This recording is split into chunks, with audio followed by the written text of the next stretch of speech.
Diego Bandido. Go Diego! Go Diego! Go Diego! EDSA.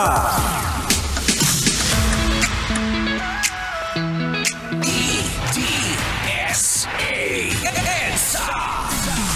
Boards! Give it a quick check. It is now 31 minutes makalipas sa oras ng alas 7 ng gabi. Manong driver, maraming salamat sa pagtutok at pakikinig. I love you. Pakis nga sa gums, smack lang. Mwah. Mira. Ay nako mga kabisyo, syempre kasama niyo pa rin po Tanghenyo and yours truly Diego Bandido. Kasama pa rin po si Duday. At sa lahat po ng mga Grab drivers na nakatutok sa atin, Grab on lang. At ganoon din sa'yo, mga taxi drivers namin. Ikaw Manong, maraming salamat. I hope na nag-i-enjoy ka sa tugtugan natin dito. Ang lulupit na mga music natin, di ba? Solid na solid. Ayan, saktong-sakto sa mga angkol natin. O eto na, hindi na natin patatagalin. Pag-usapan na natin to. Aso ng kapitbahay, pinalitan ng stuffed toy. Oh no! Pero hindi naman to nangyari dito sa atin sa Pilipinas, sa ibang bansa. Well, ganito po kasi yung kwento. Hindi po inaasahan ng may-ari ng aso na tototohanin ng batang si Olivia na gagawin niya yung sinabi niya na papalitan niya daw ng stuffed toy yung aso niya. Diba? Matagal na rin kasi silang magkalaro ng bata, yung aso niyang husky. So tapos nakita niya sa CCTV na parang inaakay ng bata na sumama yung aso na may dalang stuffed toy. At nakita din na parang inaantay ng aso na lumabas siya para kumpirmahin na papayagan siyang sumama dun sa bata. Pero kinalaunan, sumama po yung aso sa bata at iniwan naman ng bata yung stuffed toy.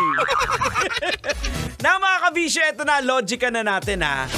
Well, Tang, logika na natin to, Tang. Ano pag naantay mo? Pasko? Logikan mo na yan! Logika na yan! Logika na yan! Alright mga kabisyo, logika na yan. Anong leksyon ang ating mapupulot?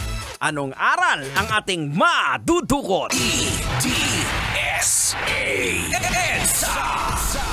Boards! Kailangan pa bang i-memorize yan? Basic to na mga eksena ng mga bata. Well, halos lahat naman siguro tayo, maging ikaw Manong driver, di ba? May mga ganitong moment din.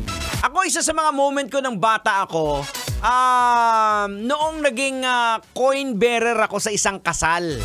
Ang maalala ko, nakita ko na, di ba coin bearer, usually nilalagay ng mga coins dyan, yung mga bago. Sabi ko, uy, daming pera, tsaka bagong-bago pa.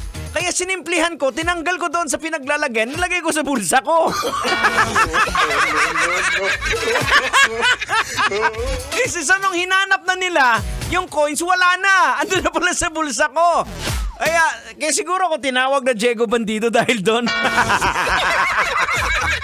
Well, mga kabisyo, may ganyan po tayong mga eksena ng mga bata pa tayo. Pero, totoo po yung kwento na yan ha. Now, mga kabisyo, ito po, logikan po natin. Ang bata po ay maaaring nagawa po na totohanin yung sinabi niya, napapalitan niya ng stuffed toy sa kanyang inosente at literal na pangunawa ng mga bagay. Sa murang edad, madalas po hindi pa nila ganap na nauunawaan yung konsepto ng pagmamay-ari o emosyonal na halaga ng mga bagay katulad ng alagang aso.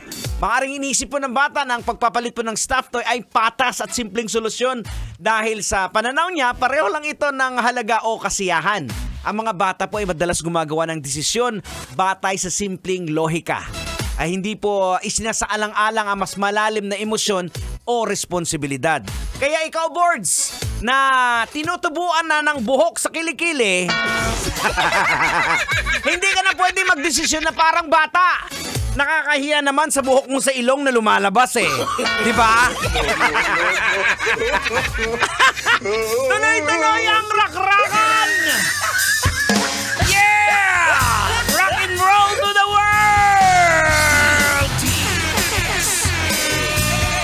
This is 90.7 Love Radio, Metro's #1.